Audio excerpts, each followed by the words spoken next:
What is going on, guys? Welcome to Think About It Reviews, and this time we are talking the last Marvel movie of the year, Doctor Strange. Now, this is directed by Scott Derrickson. It is produced, of course, by Kevin Feige.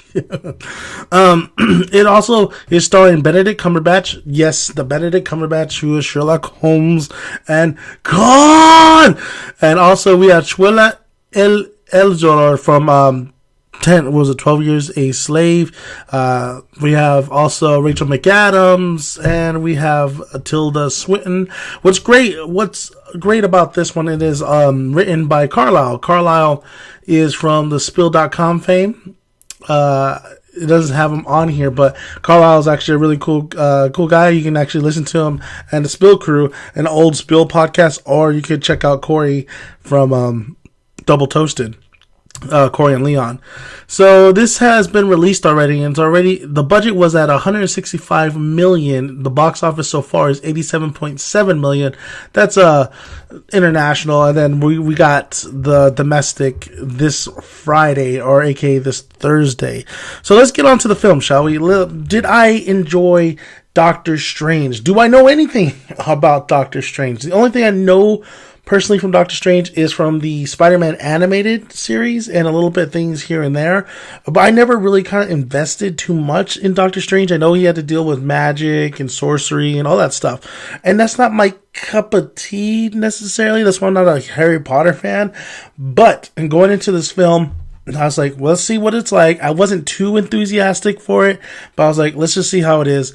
And it was good. It was really, really good. I was actually really not surprised, because Marvel, there's nothing to be surprised about with Marvel, but it was really, really good. But yet there's something still that could have maybe been a little bit better, and maybe Marvel took a lot of great chances on this film, like Guardians of the Galaxy, but they still struggle with the core element in most of their films. But before I get to that, I gotta say Benedict Cumberbatch as Stephen Strange is absolutely great. I really like him in this role. I was trying to think, when they were casting it, I was like, Ethan Hawke would be good at it. I was actually seeing maybe Christian Bale might be good at it.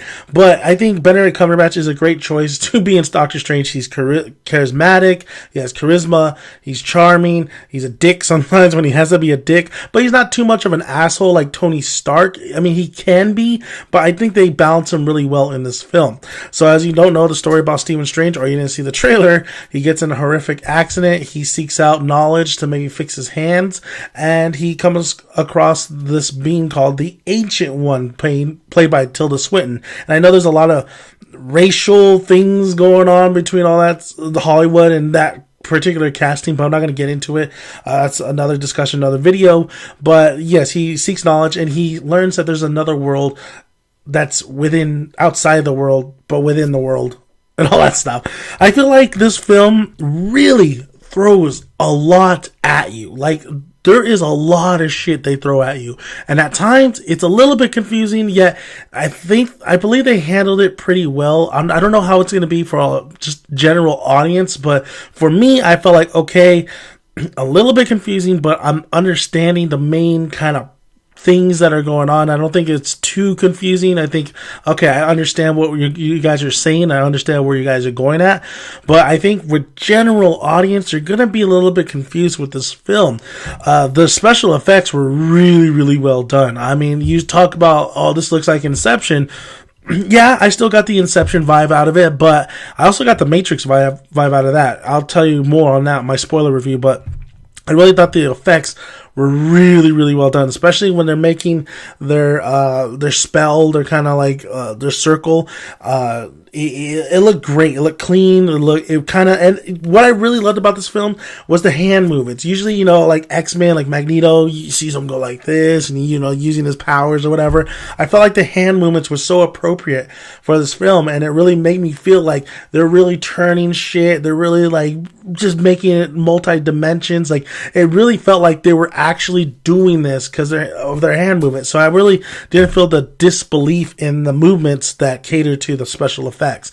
The action sequences were actually very, very entertaining, and I was actually that was what was the best element in this film, was of course, was the action sequences. The action sequences dealing with magic and sorcery, like, it was really, really cool to see, because I don't see that often, especially because I'm not into that kind of stuff. But just seeing a lot of the action sequences here, and it was really, really well done, directed wise. I could see everything. I could see, there's a lot. I think the humor mixing in with the action scenes, and pretty much the tone, I think it just all mixed really, really well. I thought some of the humor moments were really great. I don't think it was laugh out funny in a lot of other Marvel movies, but mixing it in with all the action scenes or some of the serious scenes, I thought it was really great, except one particular humor scene where it's like, did you really need that in there? But overall, I really did think Doctor Strange really did a fantastic job with their visuals and the direction and just overall action scenes. But here's the big but. Marvel just does not seem to know how to do a villain. We haven't had a villain since, for me, Loki. And I don't even think Loki was the greatest villain in the Marvel universe. Hasn't been a big baddie that comes in and you're like, ugh. I know they're probably waiting for Thanos to come in, but at some point, you need to give the audience a villain that they could really, because I understand it's Doctor Strange's origin story, and a lot of this film is just of Stephen Strange, which is kind of funny, his name. But the villain, you hear his name throughout the whole film, and then you have his underlings, but it's underwhelming. Like, there is just nothing. The threat isn't. That was the big back burner. That was like behind my head. Like, I don't give a shit. Like, they're just really an excuse for this action scene to happen. And I just felt what it felt like with the villain. It felt like Fantastic Four 2. Now hear me out.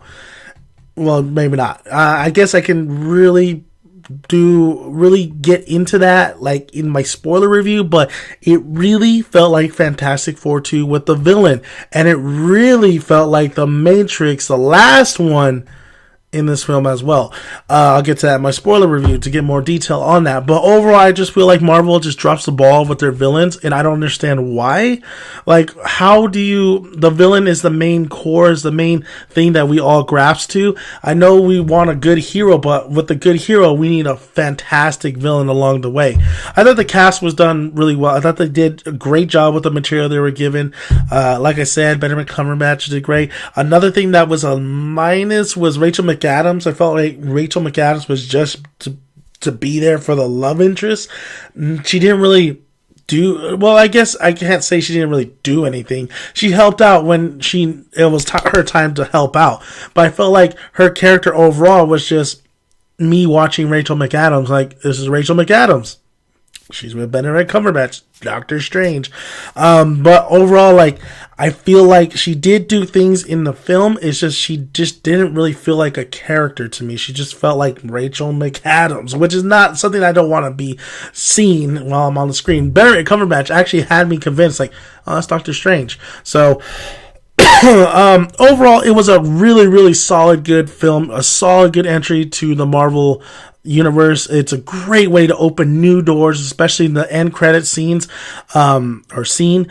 But overall, just I had a great time. I had a fun time. There was a lot of ooh-ah moments in here. There's a lot of great spectacle effects around, a lot of great action sequences. Like I said, it just gets weighed down by the fact that, once again, we don't have a Marvel villain to really say, damn, dude, that guy's a beast, but he's not there. There's no Marvel villain. He or she, they're not there. They're not. I still think that Marvel's just dropping the ball on the villains. But overall, the whole film as a whole was a great ride. It was a great experience. I had fun, and you guys should check out Doctor Strange when it comes out. So thank you guys for listening on Dan Making Dennis Son. As always, subscribe to the channel. Look at all my beautiful videos. Some edited and some not, like this. Like the video if you like it. Comment below. Love to hear your guys' thoughts. If you have seen Doctor Strange and if you did like it, and if you agree with some of my points. If not, then that's fine. Everybody has a different opinion. That's why it's called Think About It Reviews. And I know you guys are going to go watch this film, and I do recommend you watch this film. So until next time, grab a seat. Wait, no, I fucked up. It's been a while since I've done this. Rewind. Grab a tick. Grab a seat. Make sure you got some good popcorn to eat. I'll see you at the cinema. Bye. Bye, guys.